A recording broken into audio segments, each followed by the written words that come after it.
Hey guys, this is Calum Von Moger, and today's podcast is proudly brought to you by myself, Staunch Nation, and Team Von Moger. You can check these out at teamvonmoger.com and staunchnation.com.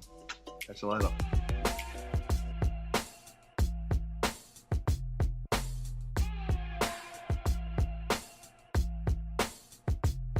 Hey yo, check it, the hour of power. POD cast is upon your ass. Spitting on the mic is the NZ boss and his homie DJ NZ the odds.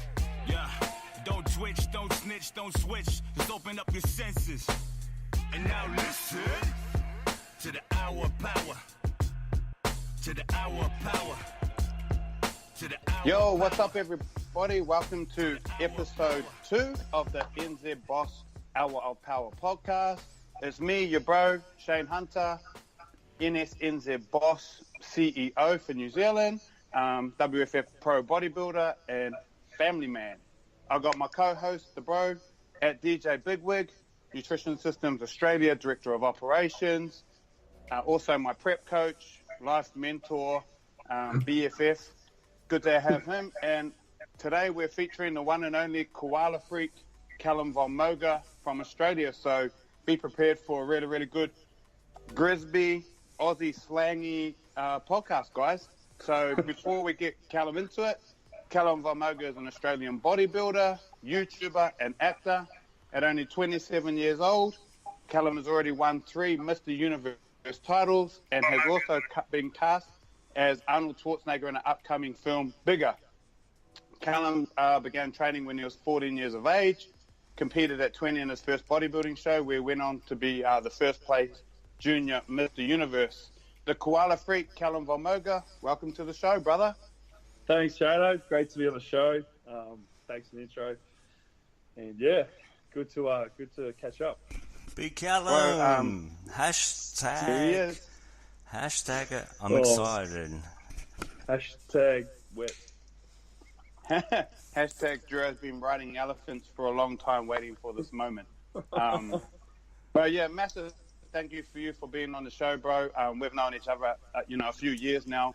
And one thing that I love about you, bro, is you stay true to yourself and who you are. And you've always had time for us and people that you've known, friends, etc., for a long time. So, this whole show was about motivating and inspiring people. Yeah. And at the moment, you're at the peak, you're on top. A lot of people see who you are as through social media, as an actor, as a bodybuilder, as a personality, and they want to know about you and what it took to get to where you are today. So, yeah. Sure. First question. Thanks, Shane. I appreciate it. Yeah, for sure. We'll just fire it out there, bro. We'll start right back at the beginning. Like, who inspired you and what got you into your training? It all goes from there. Yeah. So you're right. So I started when I was around 14 years old with my older brother. He got me started in the gym and just started off in like a little warehouse that was just like an old storage place for weights for the football club. So we started off there, training together, and he taught me a lot of all the basics. Like I didn't have any coaches or anything at the start, but my older brother, he showed me how to do bench presses, squats, lat pull downs, all that sort of stuff. And then it was, I think the first bodybuilder I ever saw was actually Steve Reeves in the 1952 Hercules film. I think it was on the old classic. Yeah, we had it on VCR on a video cassette, and we actually had that. So as a kid, that was the first time I'd seen a bodybuilder, and I thought he was just like the biggest human in the world. I didn't know people could get that big. He had a great shape, great physique. He had a nice beard, and I thought he nice beard. Yeah. that old school bodybuilding look, bro, like that you carry and have sort of made relevant again as well yourself, Yeah, just a very epic, very stoic looking physique, and I really liked that and appreciated those kind of bodies. And then after Steve Reeves, the next was What was it? There's actually, of course, I'll get to Arnold in a second, but the other big influencer on my life was another bodybuilder called Dave Draper, and he was in a film called. The only film I ever saw him in was a film called Don't Make Waves, and I saw him, and actually I still to this day still get emails from him every Wednesday. He's probably well in his 80s now. What a legend. But That's awesome. he's known as the Blonde Bomber, and he had just he had a tiny little waist. He had a great physique, and what I liked about his lifestyle that he'd built in California. Joe Weider discovered him and got him out here to help, push his magazines and sell his products, and then gave him a place to live and train along at Joe Gold's at Gold's Gym. So I got a lot of inspiration from following from these guys' diets and their workouts, and then of course I saw Pumping Iron and Arnold, and then that was kind of game over. That was man. Everyone, I think everyone who's ever picked up a weight would have thought or known or heard about Arnold. So Arnold, I had that Pumping Iron on VCR too, bro. And legit, a good 2 years straight, I watched that every single day before I went to the gym. Yep, I was on night shift working at the freezing works, slaughtering beef. I'd do the night shift, I'd get home, man, I would watch that Pumping Iron, and then I'd hit the gym. I knew that whole thing off by heart back in the day, but that was a massive inspiration for me as well. And then I sort of wanted to follow in those types of footsteps as well. So he's probably have to be one of the strongest influences, motivators in the bodybuilding world for sure, because he's done that for you, he's done it for millions of people around the world. So I'm sure we're amongst a heap of people that have been kind of moved by his accomplishments and his bodybuilding achievements. Yeah, that's crazy. I've had the sorry, DJ. I've had the opportunity to. I'm happy just to sit on my elephant here. And your little elephant. Hungry? I'm the elephant rider, by the way, guys, on the latest poster. Thanks for that. You're the elephant in the room. Actually, when I posted that on my Instagram yesterday, and this is why I love Cal straight away. I was like, bro, is fucking DJ riding an elephant? I'm like, yeah, bro.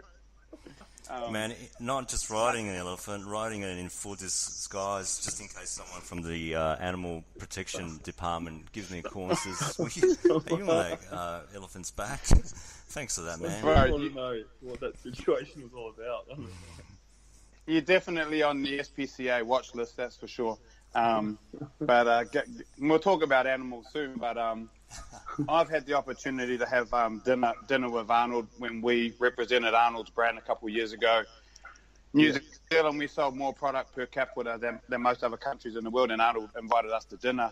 And that was so massive. Like, just spending time with him, having conversations with him, and I was just in total awe. It was like being with Jesus or something for me.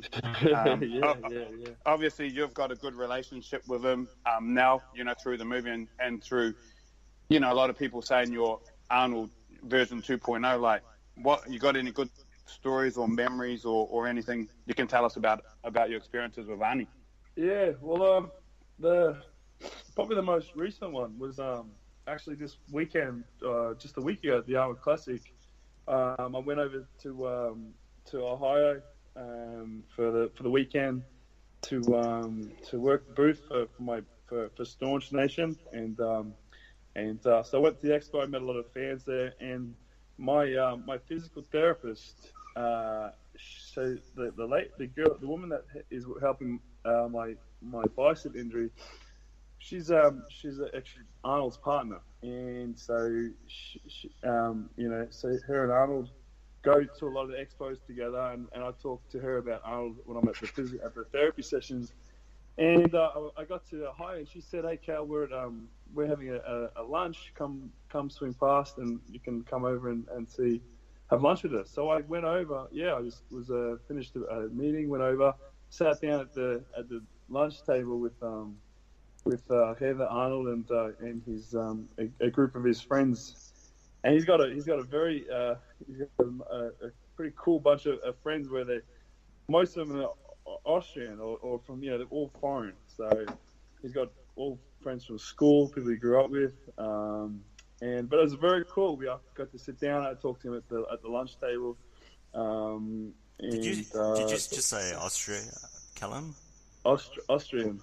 Oh, wow. German. Yeah, just the listeners don't get confused. Austria is totally different to Australia. Yeah. There's a few more letters in our country. But yeah, so we had lunch and it was great. I asked him, what he'd known about the film. I told him that I'd just seen the screening for Bigger and it came out really well. That I trained. It was cool just to tell him, how much what I'd appreciate he'd done for myself and everyone else. I'm sure he's already heard that a million times, but at the same time, I said, look, I'm pretty honoured that they chose me to play him in a movie, and that I hope I, just wanted to be the best version of him as I possibly could. So I think, and he'd seen, I think, some pictures or a bit of the content, and he was pretty. I got some great feedback from him at the backstage of the Arnold Classic. He said that he liked the physique and all that sort of stuff, which was it's very encouraging, very, very motivating. Like you said, Shano, it's kind of crazy to be in that company. Yeah. And he's so charismatic. He definitely brings an aura. That's it. At that Arnold show, the first glimpse I got of him, I don't know, there's 200,000 odd people at this trade show, and you're jammed in there like sardines. Yeah. And then I just heard, all you can hear is everyone just saying, Arnold's coming, Arnold's coming, Arnold's coming. And I turn around, bro, and he had full police escort, and everyone just gets out of the way like he's partying the sea, bro. You know what I mean? And it's just like, fucking hell, man. Everyone just gets out of the way, and Arnold just walks through, and he just waves, and he smiles, and man, I'm even getting goosebumps thinking about it. Now, that was the first time I'd seen him in the flesh, and then, lucky enough that night we had dinner, and it was they closed down all the streets and had a full police escort and like security on the doors, and it was a VIP only type thing. And same thing, just having that time with him. He really makes you, when he talks to you, he gives you his time. He engages in the conversation and he listens. So I can imagine for you playing a younger version of him, just like how big that moment would have been for you, Yeah, crazy. Yeah. When you had that Instagram post where you had that gap blacked out in your teeth, yeah, bro, I must have looked at that about 20 times, bro. That cracked me up, man. Oh man, it's a very prominent gap. Yeah, I don't know whether people were going to say hello or kick a field goal. Calum, during some of the shows, you and I was at the back eating chicken and rice and, just chatting low-key, and you mentioned something to me. You said you almost ended up in the military instead of, in the scene of bodybuilding and fitness. That's it was close to seeing Calum somewhere in a mud pit running with a log above his head and screaming out, I don't know what I've been told, carrying logs is mighty cold. Tell us a bit about that, man. No, for real though, you're right. I almost I enrolled into the forces. When was that? 2011. And what was I'd been working, and I kind of went to follow my older brothers because I got older brothers serving right now. So my mum was kind of pushing me in that direction. She didn't really, see really much in bodybuilding, but she did see a lot in what I could gain from joining the military. So I enlisted in the Australian Army. And I went to the BMT and started training and everything, but I kind of just knew this is not really what I wanted to do or be. I was kind of just doing it because I was just kind of following my brothers and what my mum had said, and I needed some income and some money, and I thought, and I told myself, okay, I'm going to do this for 4 years, and then I'm going to come out and be an awesome bodybuilder. And then I thought, why the fuck would I go through 4 years of training and not bodybuilding? Why don't I just try and get I'm 20, 21, so figuring out these equations took took a little bit of time. Yeah. I didn't know what to do. I didn't have any money, and it was kind of a little bit hard at that stage. So it was kind of the only thing. It was like the last roll of the dice almost. So I went for it, and then I just realized it's like, no, this is not really where I see myself, where I want to be in the future.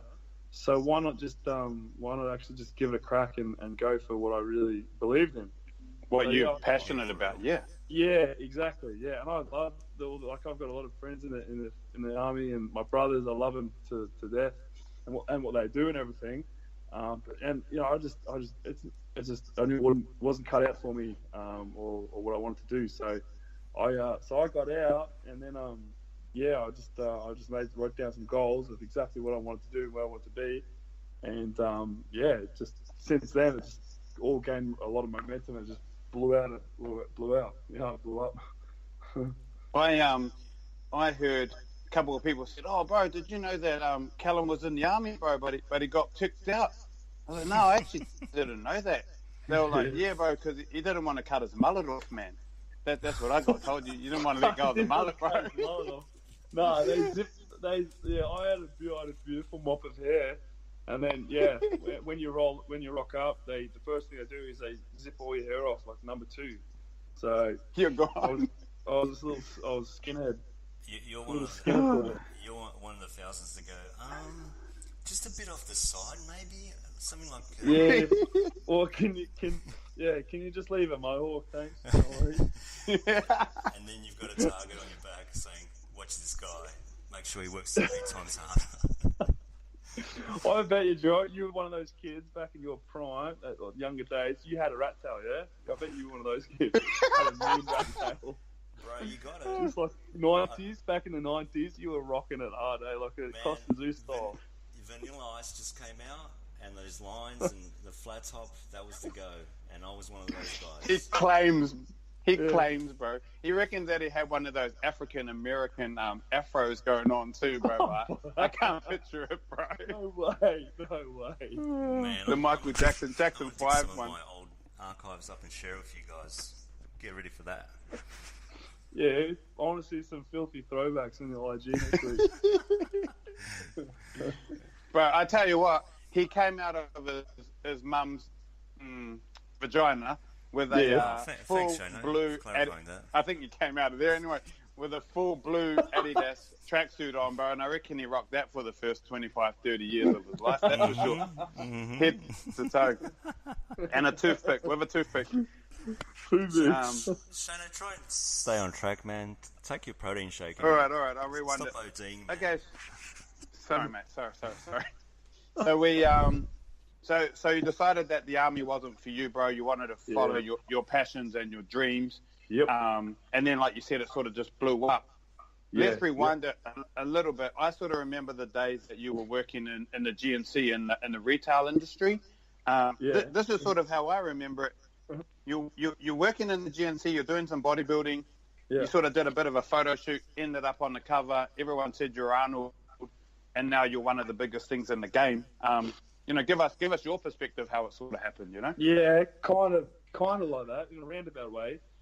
Working in GNC so that I could get cheap protein, get good discounts for myself. As we all do. Yes, sir. Just wanted cheap protein, and then and getting ready for shows and stuff. And then I made like a little with a friend of mine. We made a YouTube video, and it went real viral, super viral, called Mad Desire. And it was the first time I'd ever been videoed or whatever in the gym. Like I didn't really use social media or anything before that. But I made this video, went super viral, and then from that it went put up on the internet, and I got a lot of interest from supplement brands over in America, based in the States. So they reached out to me, and I had a lot of people reach out to me, and I just literally just took the fucking took it by the reins and ran with it. Like I just took every opportunity I could get. I went over. They flew me over to New York City. I had sit downs with different brands to find one that kind of aligned with what I liked and what I wanted to do. That's where I hooked up with my first sponsor, SoCore. and I got a contract with them. I met Dan Lorenzo and Ryan and stuff through that, and that's where I started making a lot of connections and friends, and that's how I met you guys through Nutrition Systems, because I'd fly to these, they'd fly me to the expos. I think the first one was at Arnold Classic. Oh no, what is it, Firex, FitX or something in Firex, in Melbourne. FitX. We've had you at those. Yep. Yeah. And that's what's FitX then? Yeah, I met you guys at the Nutrition Systems booth. So that's how it began, and then from there it just I got a visa. I got approved to go over to here to the States to live here. So I've moved to Los Angeles, and I've been living here for the last 3 years, and it's just been a huge amount of opportunities, and it just but by making myself turn up to all of the ones and everything that came my way, and just having a go at the things that made sense, that were in line with what I was doing, what my goals were, that supported them, I would just take them. And if it didn't support it, I'd shut it down straight away. If it didn't help me go forward, then I wouldn't bat an eyelid at it. So yeah, it's just making the priorities and sacrifices. I had to make a lot of sacrifices. I wasn't able to always go and see my friends or hang out, go to birthday parties, all that sort of stuff, because I was busy just working away, traveling the world, and training and building myself up, because I knew if I don't do this now, I won't get this opportunity later. So it's just about applying yourself early on, just setting the goals, just smash it out, and then later on you can if you want you can relax a bit more, or just keep working, whatever. It's definitely paying off and paid off, and that's what's cool about Calum Von Moger. Like, he's not just a guy on, social media saying hashtag I'm grinding, I'm doing this, I'm doing that. He's actually doing it. He's putting the hard yards in and fucking getting results. Yeah. I don't really talk. I mean, people ask it, but I don't think I've ever put down hashtag grinding, hashtag hustle. I just do it. I don't fucking talk about it. You haven't, but a lot of other people have. I just realised right now how much I've seen that, and then, okay, I'm not going to say any more. I don't need to say anything, but I don't really talk about that stuff. I'll just get it done, do what I have to do, and then. But then, of course, I grew up in a very small town, like Shane said at the start. Like, I do know who my friends are, who was there at the start, who's stuck by me, who's always looked out for me. So, and I want to do the best I can to help them out in return. And especially with launching Staunch supplements, the first thing I wanted to do was get it back into Australia, get it back to the fellow Aussies and people that are here, so they don't have to pay the shipping fees and all that sort of stuff. And there are different options, but again, another priority was to make sure I go through you guys, because I've got good relations. I appreciate you guys work hard and you know your stuff. I was like, there are other distributions, plenty of options, but I want to work with people that I'm friends with, people that I know, so that I've got this good group, good network, good group of people. You surround yourself with good people. Yep. You go a lot further. So so I do. I got a few principles that I've stuck by, that I do try and keep them, look after them as best I can. So yeah. Oh, bro, that's awesome. I think that's part of the Aussie Kiwi culture, and you haven't chased quick bucks. You've worked with ethics and with morals and with people that you enjoy working with. Like, at the end of the day, we all need to make an income, we need to make money and survive, but you've chosen to launch a super quality range of supplements that really represent you. And I remember we had a meeting. You said, bro, you're going to be at Filex in Sydney. I'm launching my range. I'll show you guys, keen to sit down. We sat down, you pulled them out, and you said, boys, I'm not going to fuck around. Yous are my mates.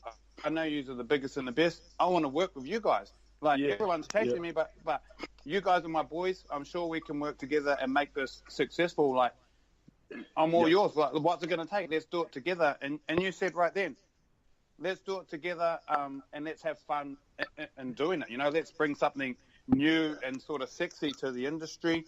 Exactly. And it's awesome. We've had massive success in New Zealand and Australia.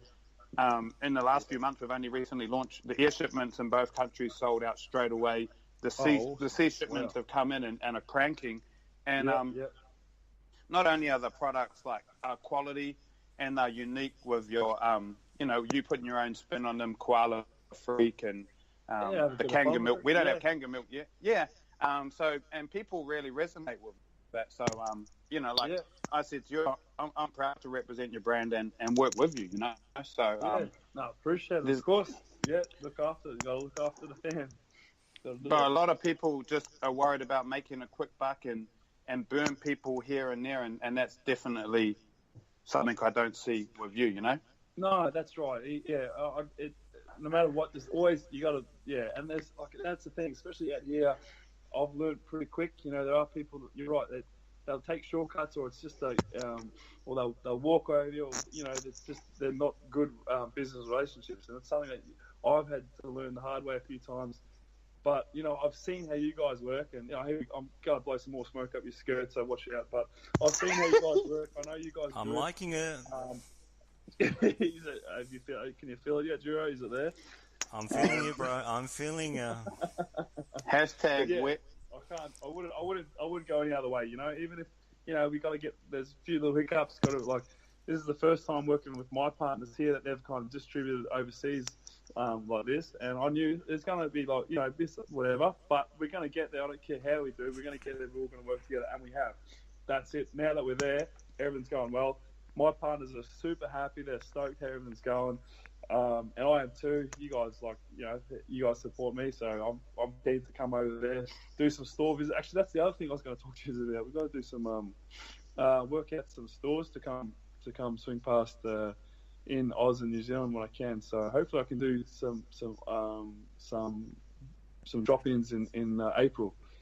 well, yeah. Looking for forward to your clients and stuff. Yeah. Yeah, let's jump to that point because we were going to mention that later on in the podcast. But yeah, definitely, Calum's due at the Sydney Fitness Expo, April 20th, 21st, 22nd, followed by a tour. So any store that supports Staunch products, you know, more than likely Calum will be there. You know, talking, signing, kissing, handshaking, fist pumping, kissing babies, and beard grooming. Are you going to keep the beard? Yeah. Yes, that's right. So we'll have to whip up a schedule so I can hit a few stores in Sydney, maybe Melbourne, and I don't know if I'm going to go maybe somewhere in Queensland or Perth or something like that.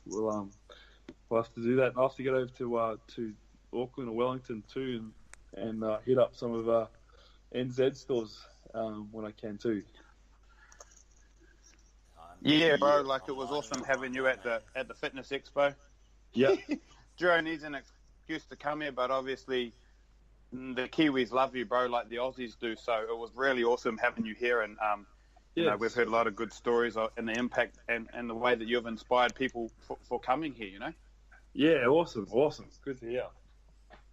We'll jump back into your bodybuilding career a little bit, bro. So you've got an impressive array of titles, you know, especially the NABA Junior International Championships.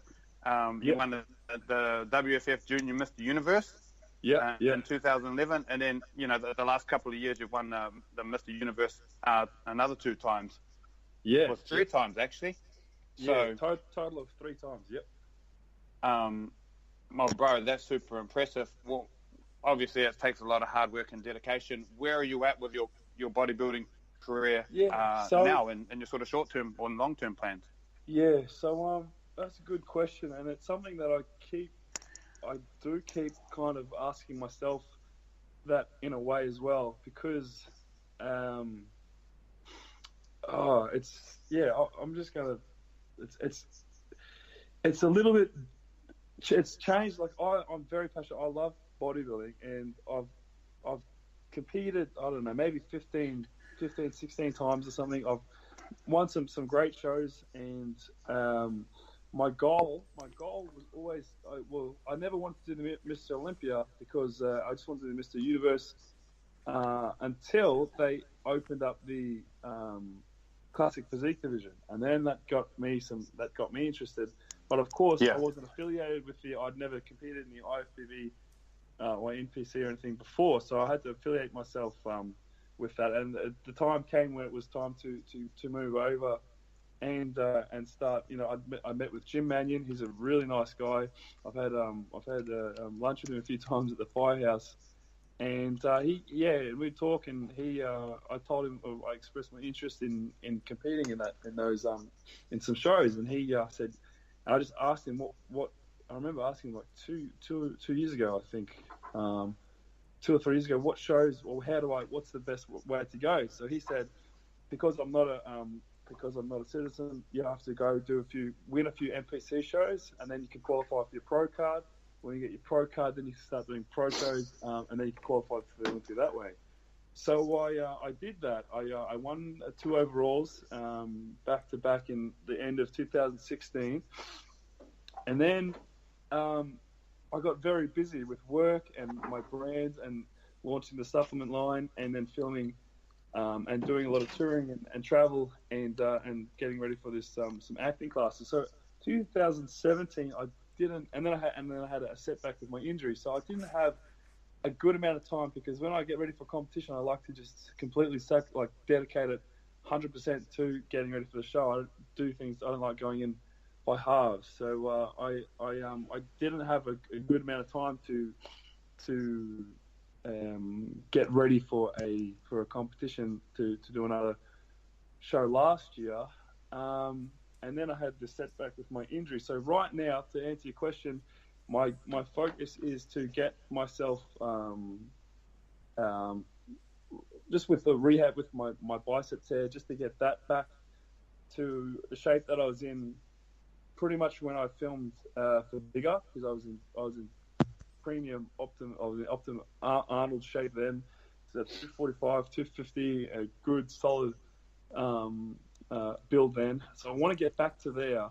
Let me when you were in New Zealand, translate that to people. You look fucking unbelievable at that point. That's what I was going to say. That's what I was going to say.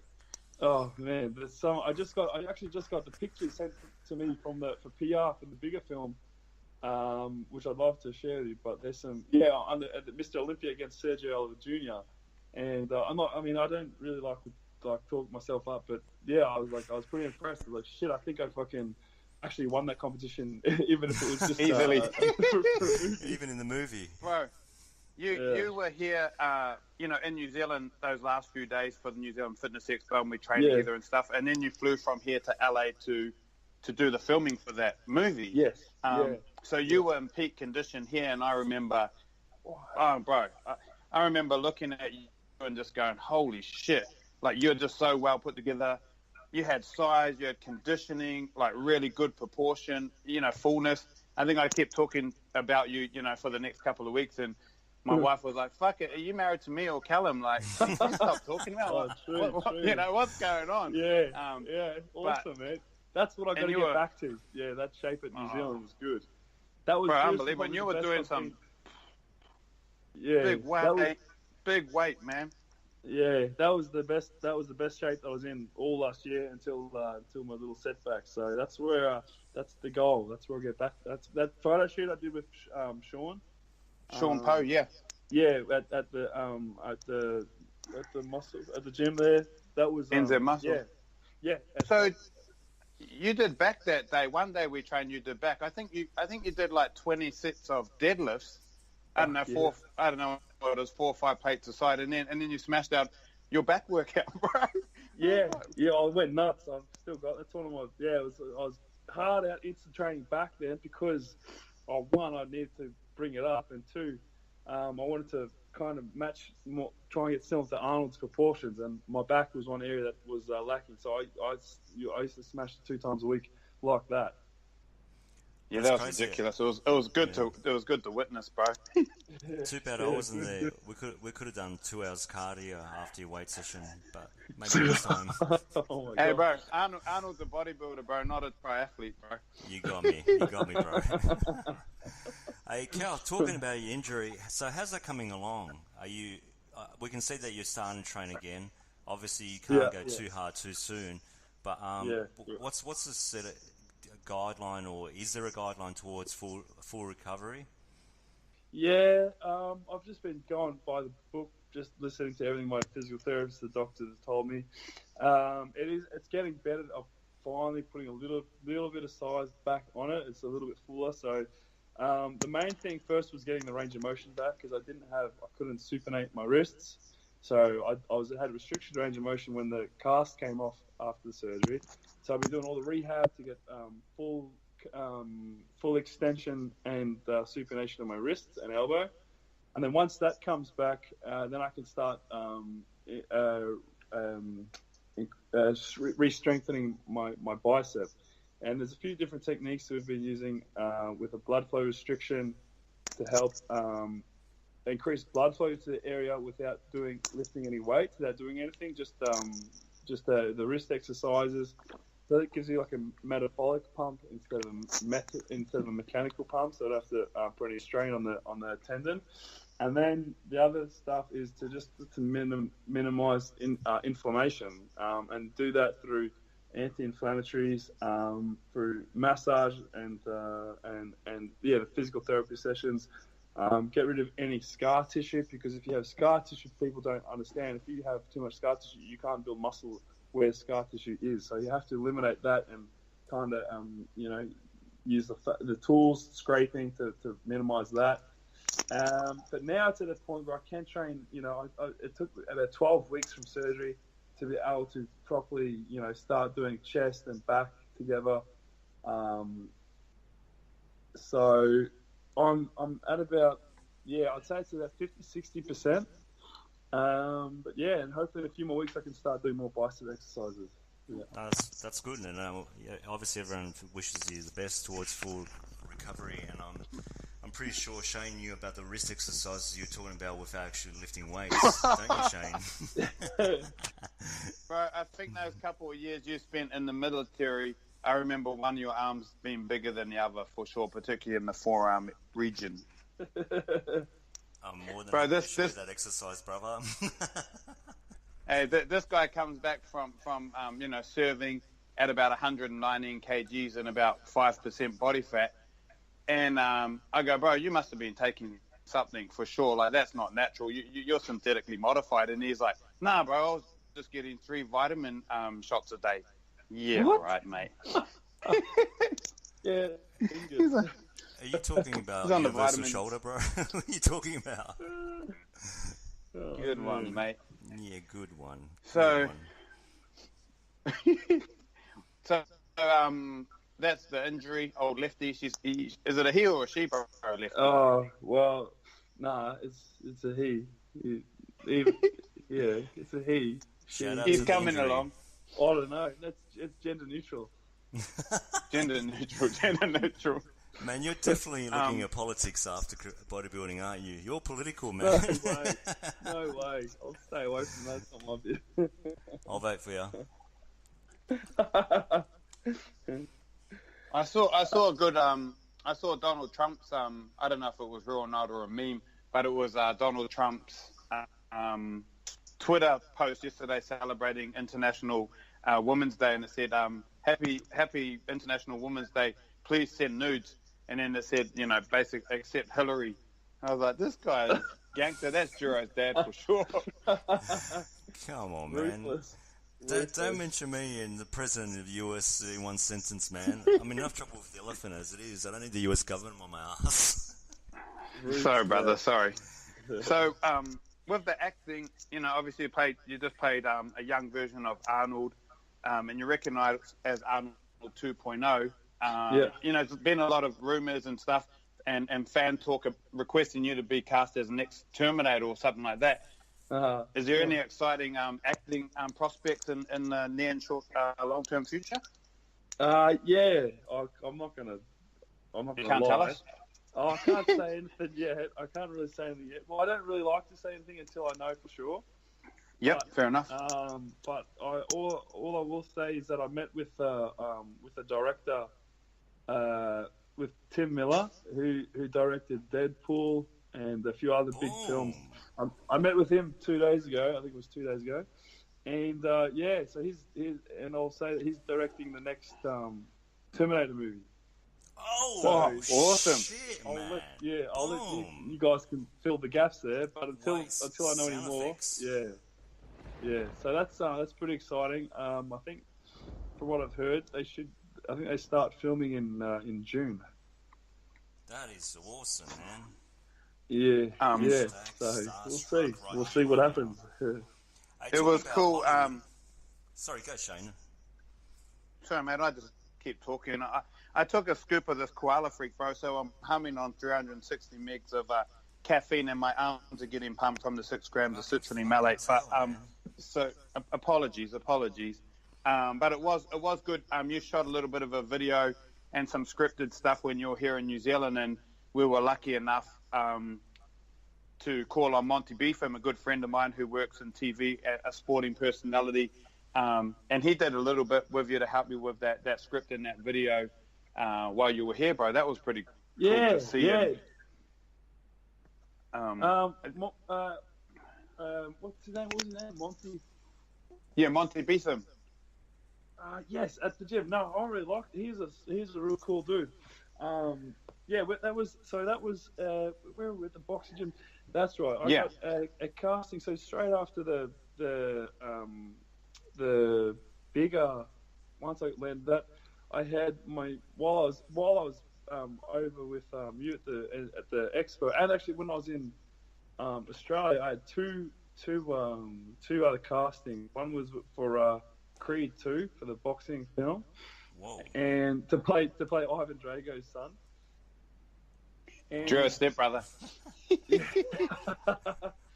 And the other one was so that was, and so that was where I was boxing at the gym, and Monty was giving us some good pointers. He's a good trainer. I wish I had him here so I could train with him, because he's giving me some boxing. But look it up, Shane. What are you waiting for? Yeah. I like him. I respect him. He's a cool dude. So I didn't get that part. They gave that to an actual fighter, which makes sense. And the other one was for another Marvel film. But I think I'm not sure where. I don't think that one went through either. But it's good to know that I'm kind of on the radar there. And you're in those circles, yeah. Yeah. I'm hopefully this month I'm trying to close a contract with one of the major agencies out here. With Gersh is one that I've been talking back and forth with my manager. So that's it's looking very promising. That's crazy, Calum. Well, you're mingling with Hollywood, and like you said, you wanted to go in the army, you did bodybuilding.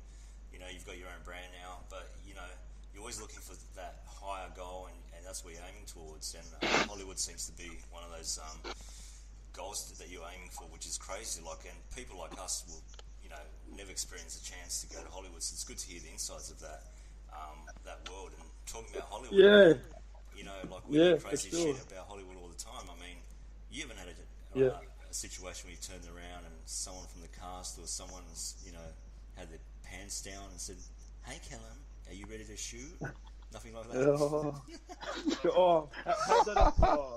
Trust me, I've had. Well, I'll tell you one thing. My dad, I come from a very small town, and one thing that I'll never forget, my dad told me was Cal, you fucking build your reputation, take your whole life to build your reputation. You can lose it in 1 minute.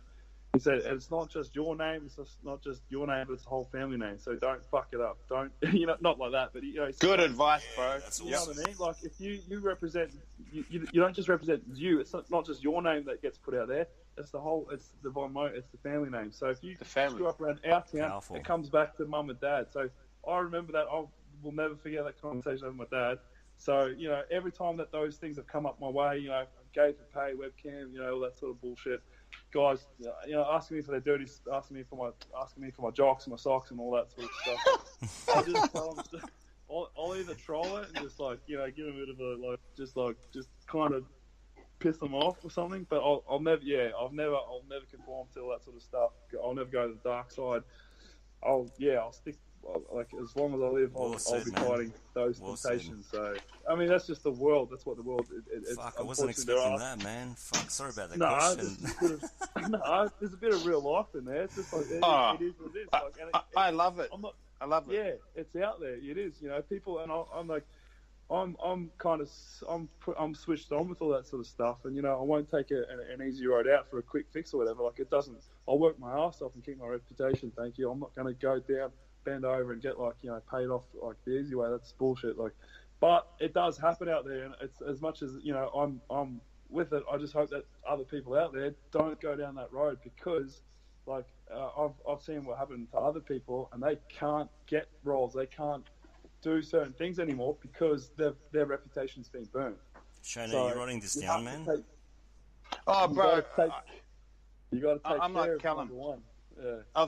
I've seen people that have gone down that similar road and path, and at the end of the day, those types of things, they only hurt the people close to you, you know, your parents, your partner, your kids, the people that matter the most to you in this world. It impacts them the most, and that's the last thing that you want to do for yourself and for your family, is hurt the people close to you. So full respect on that, bro.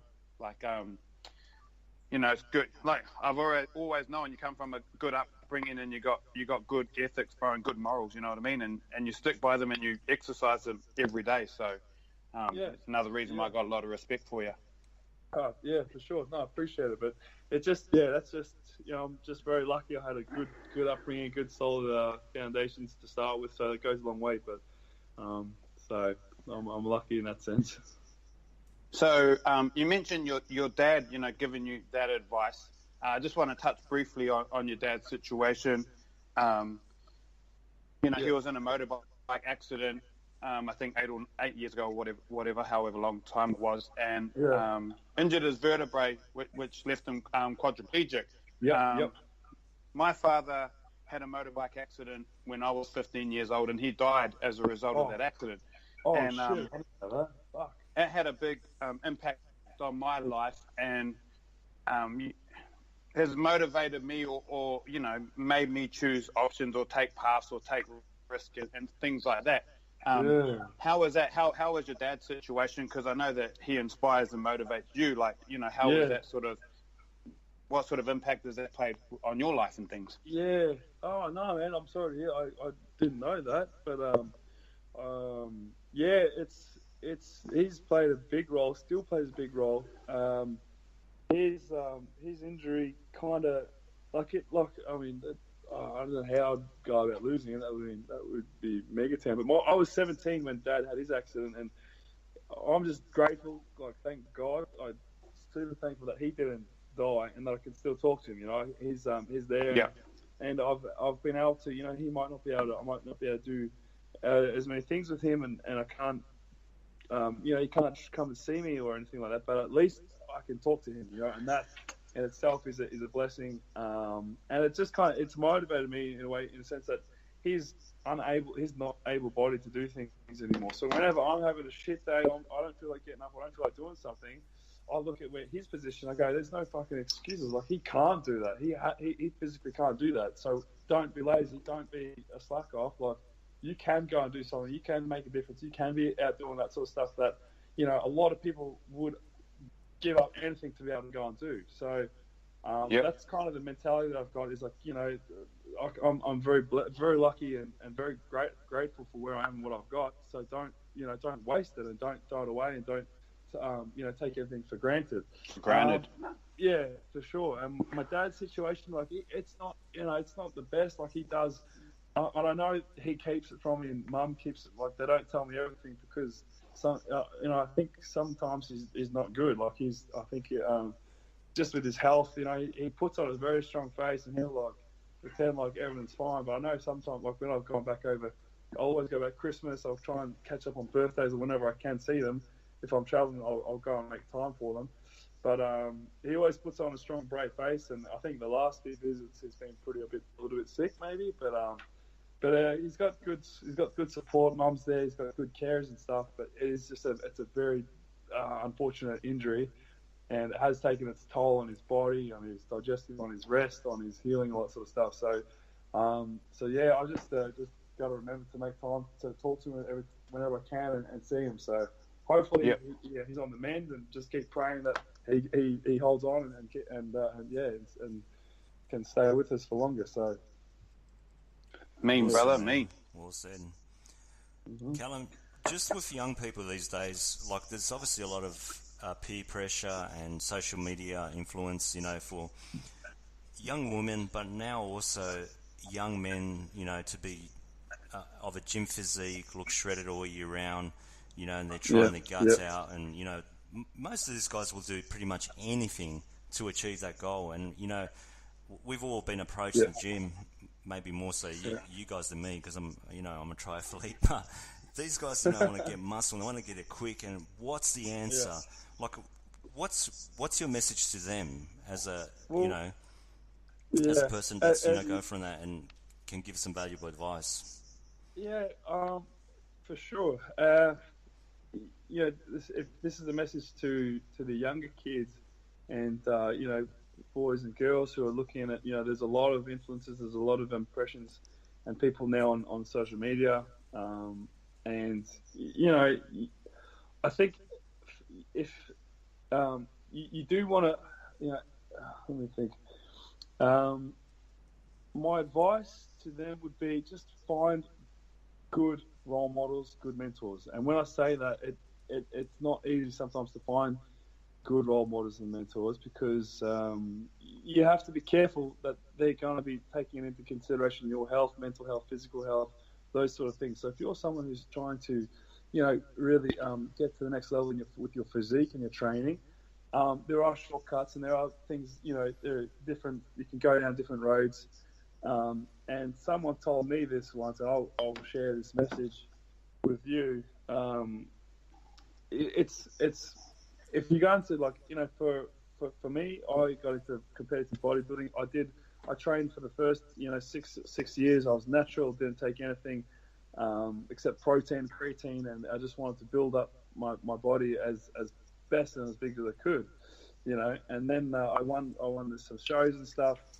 And then, of course, I won my first Mr. Universe. I was natural, and I had some older mentors that said, "Cal, this is great. You won it. Are you going to keep competing?" I said, "Yeah, I want to do more shows." Like, well, if you're going to go into the next division, into the opens, you've got to you realize that these guys are all taking PEDs, and there's no way you're going to make top five unless you take performance enhancers.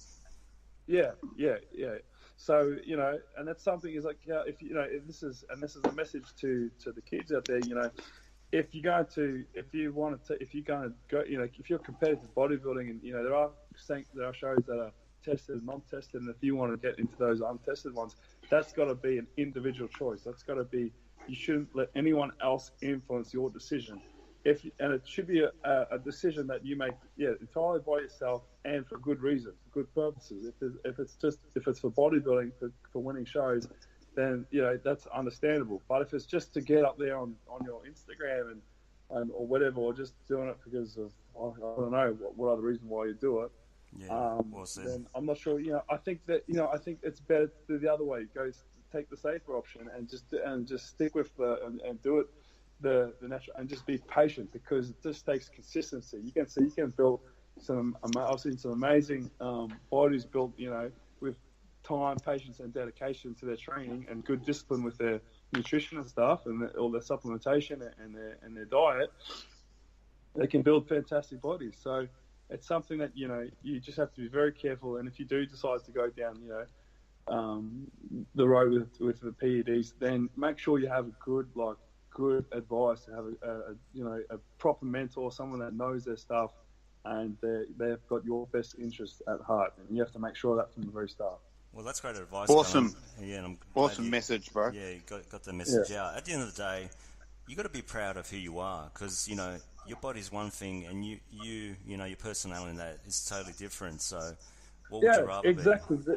Exactly. There's no pressure. You are who you are, and you can. It's people will appreciate you for being you. Like, don't put pressure to try and look at, like, I used to look at other people and stuff, and it'd be like, it was like a competition. It's like damn, like, but then I realized, like, no, my body is very unique. I'm very special in my own way that I can, and it's just now I'm just in competition with myself. I don't care what anyone else looks like. I really don't. I've seen kids who are smaller than me. And I've been twice, and they've overtaken me. I've had my friends who are even bigger than me and all that sort of stuff. But I am very comfortable with who I am and where I'm going with my physique and where my goals are. So don't let anyone derail you or take your focus off who you are and what you want to do or where you want to be. Man, yeah, awesome message. That is fucking powerful.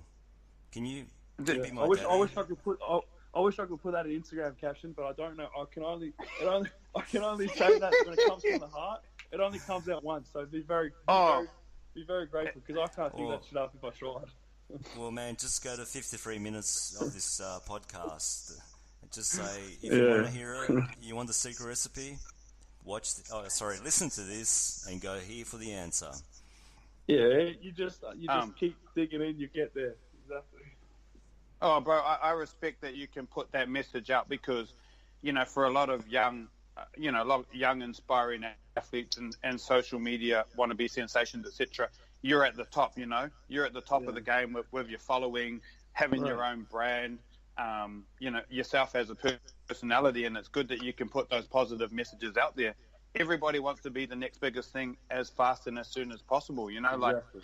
I'm 40 this year, bro, and there's kids in the gym 18, 19 years old that are looking, bigger and better than me. And I'm like, boys, just take your time and slow down, man. Learn the trade, you know what I mean? Learn the trade like how we learned the trade. Exactly. There's much more enjoyment in going through it. It's once you're there, trust me, and it's happened. Like once you're there, it's like I always go, what's next? I've built up and fed, but it's like I enjoy the I'm not going to put it as fucking. I hate the word journey. I don't know why. Following my fitness journey, it's just like the most cliche thing I've ever heard online. But I'm serious. I enjoy like going through the hardships, the training, and I like figuring it out myself. Like I haven't really had a lot of like coaches and such, but I like finding out the answers and working out these sort of things for myself. So like you said, take your time. Like there's no like these guys just go taking out short. Like dude, just like slow down a bit and just enjoy those months, enjoy those years because they go fast. They seriously go fast. Like I look back 3-4 years ago when I was living in Geelong with my homies and I'd go to the gym with them and it's simpler going to the gym with Adam and Eddie, my little brother Luke and all that sort of stuff. And oh man, I loved those days. I was probably the best years. I had the best focused workouts. And I wasn't as distracted. I didn't have as much going on, but the gym was like and it still is therapy today. But back then it was just magic. It was like the best time. I had some of the best years of my life. Memories through them. Yeah. But they came, they went very quick. They were gone. They were there one day, they were gone the next. So it's like and now I'm just kind of like you've got to find ways to hold on to those those moments. So The memories, yeah. Yep. And don't forget, like a lot of people are selfies, photos, posting.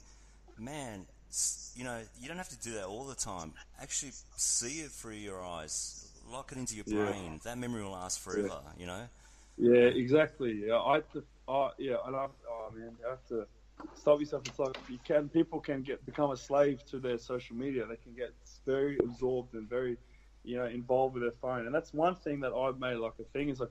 It's I want to make something I'm trying to stop is just to, like kind of appreciate life a bit more out of away from all that stuff. Just use it for it's a tool, right? Social media can be good, can be bad, can be whatever you choose it to be.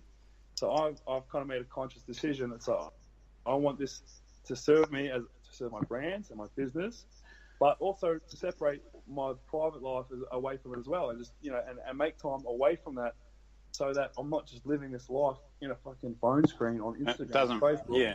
So you can go out, you can go spend time with your family, your friends. You can go fishing, go for a ride, go do normal stuff where it's not always stuck in a phone, where it's not controlling you. Because I feel like sometimes I get sucked into my phone and stuff, and I'm like, what am I doing? No, turn it off, go outside or something, like I did when I was a kid before I had a phone. Fuck, well said, man. Well said. Yeah. Hey, we'll let you go soon, Calum, but a few quick questions. Any funny Australian accent situations in the USA? Australian accent situations. Yeah. Like there's a language barriers. Like I'll say certain words. I don't. Maybe they're not even correct in Aussie English. But they don't like when they say advertisement. You know what an advertisement is? Yeah. Advertising. Or they say advertisement. They've never heard of an advertisement, but for some reason I call it advertisement. So, like, what's this fucking shitty advertisement come up or something? I'd say that and they're like, what the hell? So, Yeah, there's a bunch of words like that, like not like Adidas and all that sort of stuff. They say they got their weird. They pronounce it different. Adidas. Yeah, they get super offended, like with the cunt word. Like when you say, "I was like, hey, you fucking man, cunt," whatever, and they'll just be like, some people are a bit shocked, so you got to be careful around that. That's like good morning in Australia. You just say good morning, someone you call them a cunt. It's like a salute. It's like cunt. Like you're awesome. What else? Australian accent. Yeah, there's a. I think they have. Off the top of my memory, I can't really. That's about all I can come up with at the moment. Well, you mentioned the firehouse. Like me and Shana were at the firehouse probably the first time. LA, Venice Beach, trying to get a feed, and it was shut early in the morning. We couldn't sleep because we were jet lagged. And Shana goes to the guy outside, cleaning. Hey, what time do you open for brekkie? And he's like, sorry, sir, can you come again? He goes, what time's brekkie? Sorry, I missed that, sir. Can you come again? I go, Shana, shut up, let me talk. What time do you open for breakfast? And he goes, oh, breakfast. Yeah, we're opening soon. Oh my gosh, exactly. That's like on the daily. So, oh man, if I really want to just like get in this confused, like if I go to Starbucks and I order something, I think I just want to take the piss out of him. I'll just put on the accent real heavy so that we both don't understand each other, and just see what happens. That's funny. So you're gonna have heaps of fun over there. You're like, yeah, no, go if I can come at yard, extra fucking sure a double whammy, whatever, and chuck some milk in that. I don't know, just talk real bogan at it. Just like chuck some veggie. Got some Vegemite on toast, mate? Yeah. Chuck some Vegemite on me toast, will you? Fucking butter up real good. Don't be afraid. Fucking get some fruit around that shit. No worries. Yeah, butter. Sick. Just fucking blurt it out of them, and they just don't know what to do. Fuck, be careful out there, man. That shit might get you in trouble, locked up. They just say, "Oh, the poor guy is disabled. He can't speak properly." Oh man. Yeah. Before we wrap it up, I'll just quickly validate a story. Talking about you not sort of using coaches and bits and pieces like that. I remember I think it was FedEx in Melbourne a couple of years ago, and you were 3 or 4 days out from a show, and we went out for dinner that night, and then we went for dessert, and we ordered a Nutella pizza, and you go, I mean, what do you reckon? What do you reckon, bro? Do you reckon I'm good? And I was like, bro, stand up and fucking lift up your shirt. And you stood up and lifted up your shirt, and you were peeled, and I was like, bro, you got nothing to worry about. And you and me smashed back at this Nutella pizza. Yeah. Oh man, crowd, that's so good. I remember that. Danny, Pam, Susie. Yeah. I did. The crew was there. Yeah, it was good. Oh man, we went to ham on that place. It was so good. Yeah, nothing's changed either. Still the same. Same approach. Still the same. So still dieting.